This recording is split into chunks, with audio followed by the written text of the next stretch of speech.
കേരളം ഇതുപോലൊരു ജനക്കൂട്ടത്തെ കണ്ടിട്ടില്ല എന്ന് പറയേണ്ടി വരും. അതുപോലത്തെ ജനക്കൂട്ടമായിരുന്നു. ആരെയും പുലഭ്യം പറഞ്ഞുകൊണ്ടല്ല ആളുകൾ അവിടെ കൂടിയത്. മുഴുവൻ പേരും ഭക്തമന്ത്രങ്ങൾ ഉച്ചരിച്ചുകൊണ്ടിരുന്നു. സ്വാമിയെ ശരണമയ്യപ്പ, സ്വാമിയെ ശരണമയ്യപ്പ എന്ന് മാത്രമായിരുന്നു എല്ലാവരുടെയും നാവിൽ നിന്ന് പുറത്തേക്ക് വന്ന മന്ത്രം. കല്ലും മുള്ളും കാലിക്കുത്ത എന്ന് പറയുന്ന പിണറായി അല്ല അവിടെ കണ്ടത്. അവിടെ കണ്ടത് ശരണം വിളിക്കുന്ന ഭക്തജനങ്ങളെയാണ്. എല്ലാവരുടെയും മുഖത്ത് ഭഗവാന്റെ ചൈതന്യം ഉണ്ടായിരുന്നു. എല്ലാവരും ഭഗവാന്റെ മന്ത്രം ഉച്ചരിച്ചുകൊണ്ടിരുന്നു.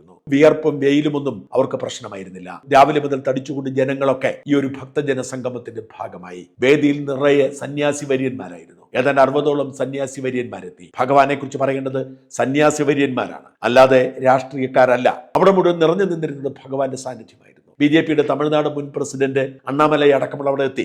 അണ്ണാമല വളരെ കൃത്യമായി എണ്ണി പറഞ്ഞു, ദൈവവിശ്വാസം ലവലേശമില്ലാത്ത പിണറായി ഭഗവത്ഗീതയുടെ ക്ലാസ് എടുക്കുന്നത് എന്ന് പറയുന്നത് കഷ്ടമാണ് എന്ന് കൃത്യമായി എണ്ണി പറഞ്ഞു. എന്ന് മാത്രമല്ല, എന്തുകൊണ്ടാണ് കരുണാനിധിയെ വിളിച്ചത്? സനാതന ധർമ്മത്തിനെതിരെ നിലപാടെടുത്ത, സനാതന ധർമ്മം ശരിയല്ല, മിത്താണ് ഗണപതി എന്നൊക്കെ പറഞ്ഞവരെ വിളിച്ചത് എന്തിനാണ്? തമിഴ്നാട്ടിൽ നിന്നെത്തിയ മന്ത്രിമാരിൽ തന്നെ ഒരാൾ ദൈവവിരുദ്ധനാണ്. അങ്ങനെ ഭഗവാനെ നിഷേധിക്കുന്ന തമിഴ്നാട്ടു മന്ത്രിമാരെ വിളിച്ചത് എന്തിനാണ്? പിണറായി വിജയൻ ദൈവത്തെ നിന്ദിച്ചിട്ട് നിഷേധിച്ചിട്ട് എന്തിനാണ് ഈ പണി ചെയ്തത്? അതൊരു നരകത്തിന് അർഹനാണ് എന്നാണ് അണ്ണാമലൈ പറഞ്ഞത്.